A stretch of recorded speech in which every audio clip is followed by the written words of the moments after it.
Capítulo 10. Todas las cosas ayudan a bien. Todos seremos tratados. Es fundamental que aprendamos a leer espiritualmente cada circunstancia que enfrentamos.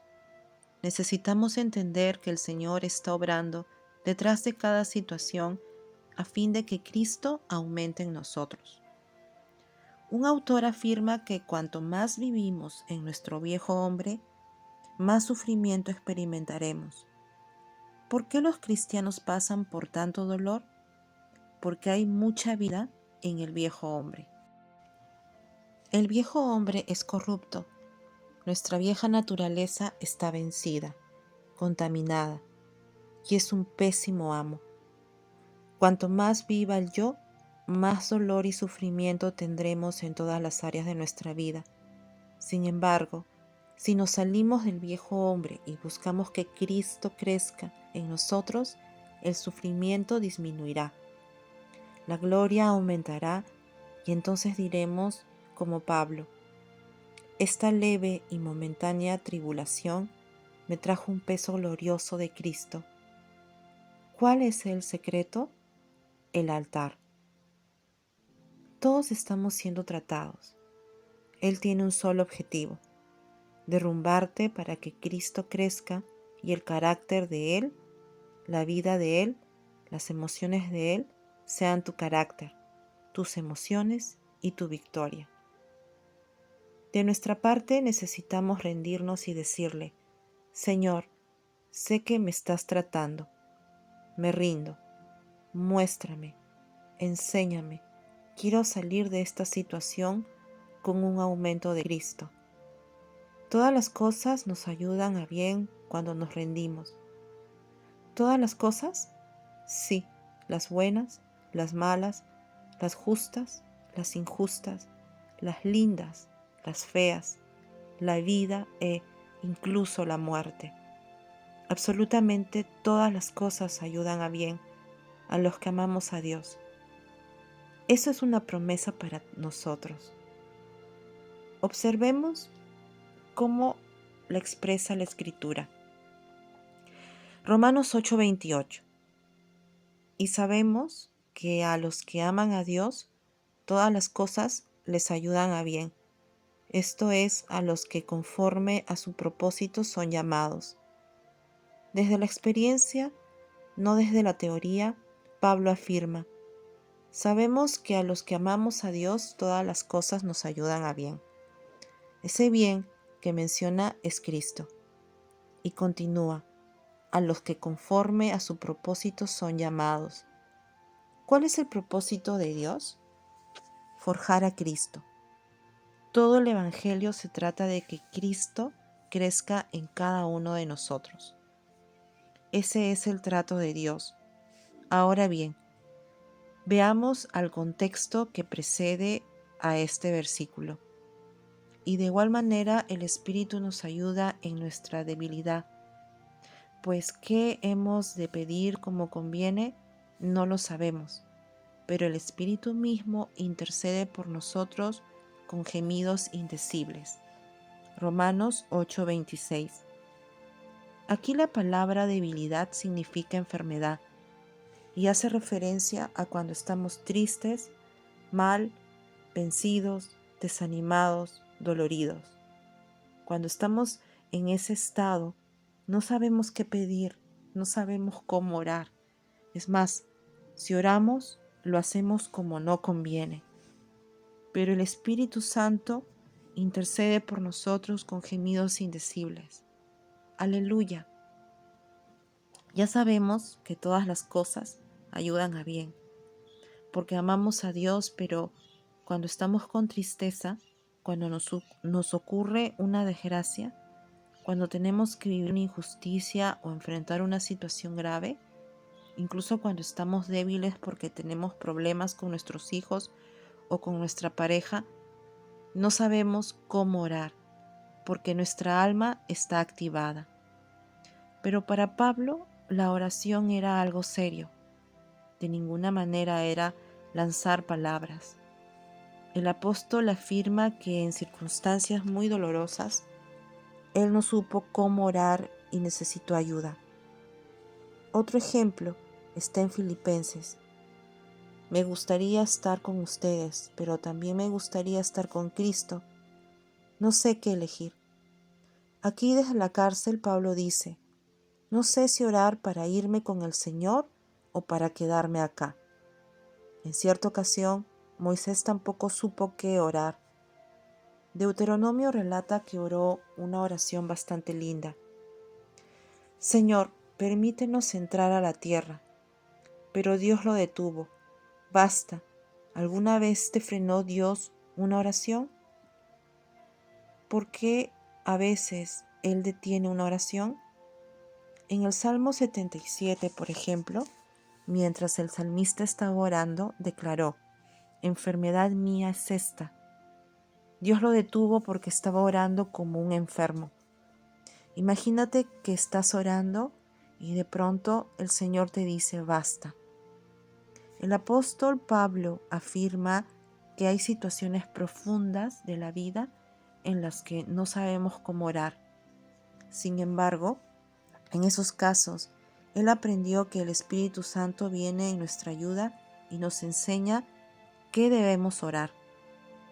Los hijos de Dios tenemos ayuda para todas las circunstancias. Entonces, cuando estés pasando por adversidades, no abras tu boca y ores palabras vanas. En lugar de eso di, Espíritu Santo, te necesito. Necesito tu ayuda porque no sé qué orar. La palabra ayuda en el versículo 26 quiere decir cooperar y es el mismo término que se utilizaba cuando, por ejemplo, una persona estaba intentando levantar un trono y otra se acercaba para ayudar y levantarlo juntos. De este modo, al tronco, al problema, lo cargaban entre dos. Entonces el Espíritu Santo viene y te dice, yo te voy a ayudar, te voy a enseñar cómo orar para que tu oración sea eficaz. Gracias, Señor. El gemido del Espíritu. En cada circunstancia difícil, dolorosa, cuando el alma se enciende, te sientes vencido y no sabes qué orar, el Espíritu Santo que está en ti viene y gime a tu espíritu. Y ese gemido inefable, indecible, que no se puede explicar, saldrá de ti. El Espíritu Santo gime y te hará gemir en ti, y en ese gemido pone una palabra que es indecible, que no se puede expresar. Así cuando estés afligido por una enfermedad, por ejemplo, quizás te encuentres orando, oh Señor, oh Señor, oh Señor, oh tu reino, tu reino, tu reino. Estás gimiendo con esa expresión y ese gemido con autoridad es la llave que el Espíritu Santo te da sin explicación para que todas las cosas terminen bien. Veamos otros ejemplos. Éxodo 2:24. Y oyó Dios el gemido de ellos, y se acordó de su pacto con Abraham, Isaac y Jacob. Hacía años que los israelitas estaban esclavos. Sin embargo, cuando el Espíritu de Dios les puso el gemido, el clamor, la palabra, que no sabemos cuál fue, ese gemido subió a Dios, y Él se acordó que tenía un pacto con Abraham, Isaac y Jacob. Esa es una oración 100% eficaz. El siguiente pasaje de Éxodo menciona 7 cosas que Dios le soltó a los israelitas después de haberse acordado de su pacto. Veamos. Asimismo yo he oído el gemido de los hijos de Israel, a quienes hacen servir los egipcios, y me he acordado de mi pacto. Por tanto, dirás a los hijos de Israel, yo soy Jehová, y yo os sacaré debajo de las tareas pesadas de Egipto, y os libraré de su servidumbre, y os redimiré con brazo extendido y con juicios grandes. y os tomaré por mi pueblo y seré vuestro Dios. Y vosotros sabréis que yo soy Jehová vuestro Dios, que os sacó de debajo de las tareas pesadas de Egipto. Y os meteré en la tierra por la cual alcé mi mano, jurando que la daría a Abraham, a Isaac y a Jacob, y yo os la daré por heredad. Yo Jehová. Éxodo 6 del 5 al 8. Cuando las dificultades nos detienen y el Espíritu nos da un gemido, nos indica que orar. Grandes cosas ocurren. Jesús tuvo 2 gemidos. El primero fue con su amigo Lázaro. Lázaro estaba ya en la tumba cuando sucedió lo que relata el siguiente versículo. Jesús entonces, al verla llorando y a los judíos que la acompañaban también llorando, se estremeció en espíritu y se conmovió. Juan 11:33. María y otras personas estaban llorando frente a la tumba. Cuando Jesús los vio, se estremeció. En griego, la palabra estremecer en este pasaje es gemir. El llanto de Jesús no fue un llanto del alma, sino un gemido del Espíritu Santo en su espíritu. Cristo gimió y fue conmovido por el Espíritu, y observa qué ocurrió luego. Entonces quitaron la piedra de donde había sido puesto el muerto, y Jesús, alzando los ojos a lo alto, dijo: Padre, gracias te doy por haberme oído. Yo sabía que siempre me oyes, pero lo dije por causa de la multitud que está alrededor, para que crean que tú me has enviado. Y habiendo dicho esto, clamó a gran voz: Lázaro, ven fuera. Y el que había muerto salió, atadas las manos y los pies con vendas, y el rostro envuelto en un sudario. Jesús les dijo: Desatadle y dejadle ir. Juan 11, del 41 al 43. Jesús dijo: Gracias, Padre, porque me has oído. Pero ¿cuándo oró? Cuando gimió. Quizás el gemido fue un ah, pero no fue un gemido del alma, sino del espíritu que estaba en él. Cristo gimió, agradeció al Padre y Dios le dio una carga. Fue entonces cuando Cristo dio la orden: Lázaro, ven fuera. Cuando estés mal, necesitas detenerte y orar. Espíritu Santo, eres mi ayuda, y esperar. Dios te dará un gemido, una palabra que será 100% eficaz. Analicemos el segundo ejemplo. Y levantando los ojos al cielo, gimió y le dijo: Éfata, es decir, sea abierto. Marcos 7:34. El hombre era sordo y tartamudo, es decir, tenía problemas para hablar y para oír. Jesús lo llevó aparte, le puso los dedos en el oído, le tocó la lengua y, levantando los ojos al cielo, gimió. Como en el caso anterior, aquel no fue un gemido del alma, sino que gimió con el espíritu, y él le dio la palabra éfata. Al momento, el hombre fue sanado. Todas las cosas ayudan a bien a los que amamos al Señor. Cristo forjado en nosotros. El apóstol Pablo, quien verdaderamente pasó por mucha adversidad, lo buscaban para matarlo. Naufragó, sufrió robos, fue encarcelado. Dijo: esta leve tribulación momentánea produce un cada vez más excelente y eterno peso de gloria. Respecto a estas palabras, el pastor inglés Martin Lloyd-Jones declaró: Pablo tenía su problema en una mano y en la otra, gloria, revelación, victoria. Al compararlos afirmó: mi problema es leve y está produciendo este excelente y eterno peso de gloria. Cuando estés mal, recuerda mirar tu otra mano, porque allí verás a Cristo, que estará creciendo y trayendo aumento. No mires tu aflicción. Observa que el Señor está produciendo más gloria, más victoria, más Cristo en tu vida, porque todas las cosas ayudan a bien a los que amamos a Dios. El Espíritu Santo no nos va a dejar solos. Él vendrá con la carga, con la palabra, con el gemido, con el éfata, y el milagro ocurrirá. Cuando la adversidad llega a tu vida, el Señor viene y te da la victoria. Pero, ¿para qué? Para formar un ministerio.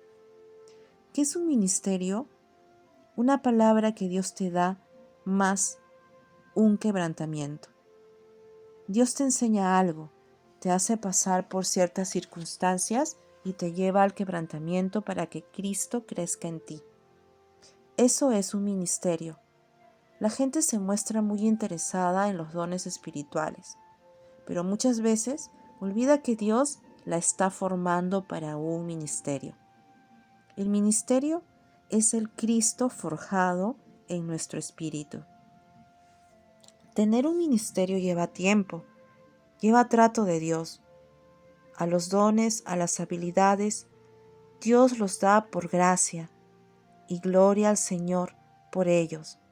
Pero observa que si bien Pablo escribe sobre los dones en 1 de Corintios, en 2 de Corintios, ya no habla más de los dones ni de los milagros. ¿Y de qué habla? De sus experiencias. El apóstol declara: fui quebrantado. Dios me dejó un aguijón, me pasó de todo en la vida, pero ahora tengo un ministerio. Muchachos, gracias a Dios por los dones, pero el Señor está yendo más profundo, está escribiendo a Cristo en nuestro espíritu. Y Cristo se escribe cuando somos quebrantados. No se escribe por enseñanza solamente, sino también por la experiencia de esa enseñanza. Es similar a la técnica de esmaltado en cerámica. Primero se pinta la vasija, pero la pintura puede desprenderse. ¿Cómo solucionan esto?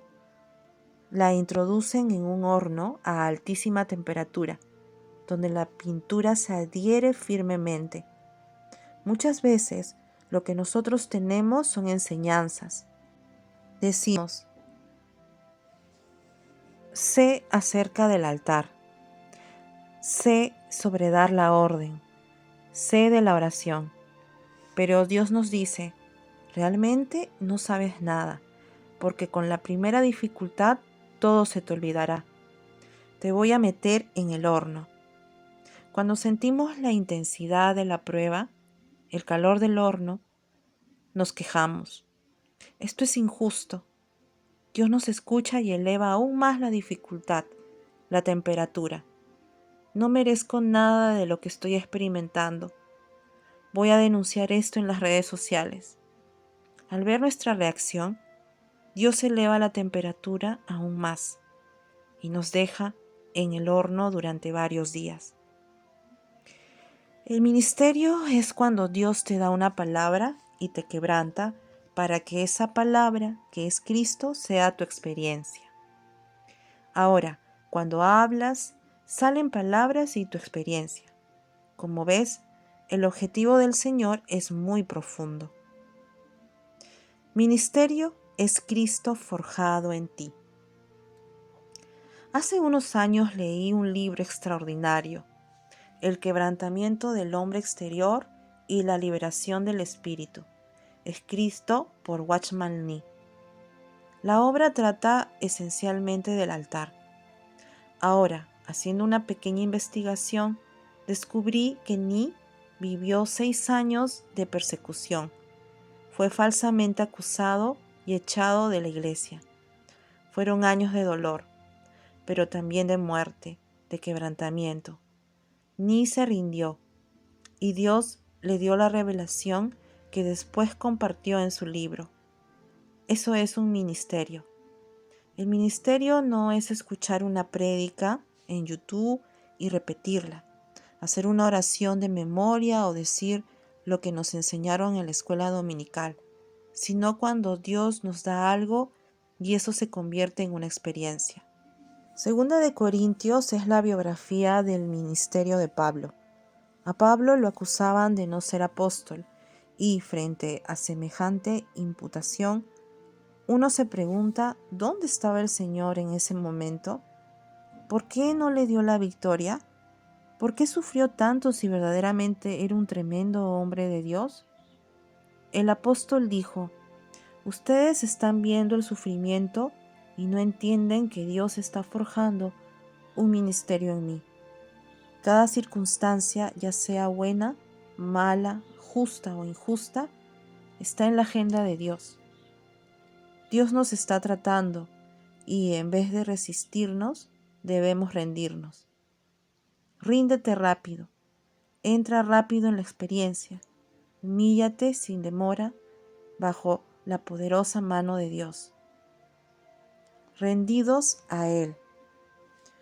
Lo que explica Pablo aquí es que si no tenemos una experiencia con el altar, con dar la orden, con humillarnos, con rendirnos, todo lo que hablemos no va a funcionar. A Pablo lo estaban buscando para matarlo, pero él se rindió, murió y cuando lo hizo, vino Cristo Consuelo y lo confortó, el cual nos consuela en todas nuestras tribulaciones, para que podamos también nosotros consolar a los que están en cualquier tribulación, por medio de la consolación con que nosotros somos consolados por Dios. Segunda de Corintios 1:4. Además, el apóstol vio que Cristo había crecido en él y ahora podía impartir con autoridad ese Cristo a otros. Porque una cosa es que digas, Dios consuela, y otra cosa es que des un testimonio desde tu corazón de cómo Dios te consoló en aquel momento y afirmes con autoridad, así como lo hizo en mi vida, ello hará en la tuya. Eso es ministerio. En todas las cosas, incluso las malas, Dios va a meter a Cristo y lo malo unido a Cristo va a resultar en victoria a los que amamos al Señor, a los que conforme a su propósito somos llamados. Si buscas un ministerio, Dios te va a llenar de experiencias para que cuando ministres, edifiques y tengas resultados.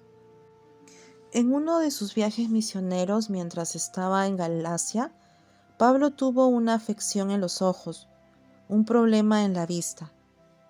Dios no lo sanaba, así que se quedó allí y fundó varias iglesias. Eso es tener un ministerio. Un ministerio es una persona que se ha rendido, que se ha humillado, que es dócil, flexible, amplia y en cuyo espíritu el Señor está forjando a Cristo. Su espíritu se une con la voz de Dios y cuando sale la palabra hay fruto, más fruto y mucho fruto. Ayer leí una anécdota impresionante sobre una familia del siglo pasado. Hubo una niña cuya madre era pastora.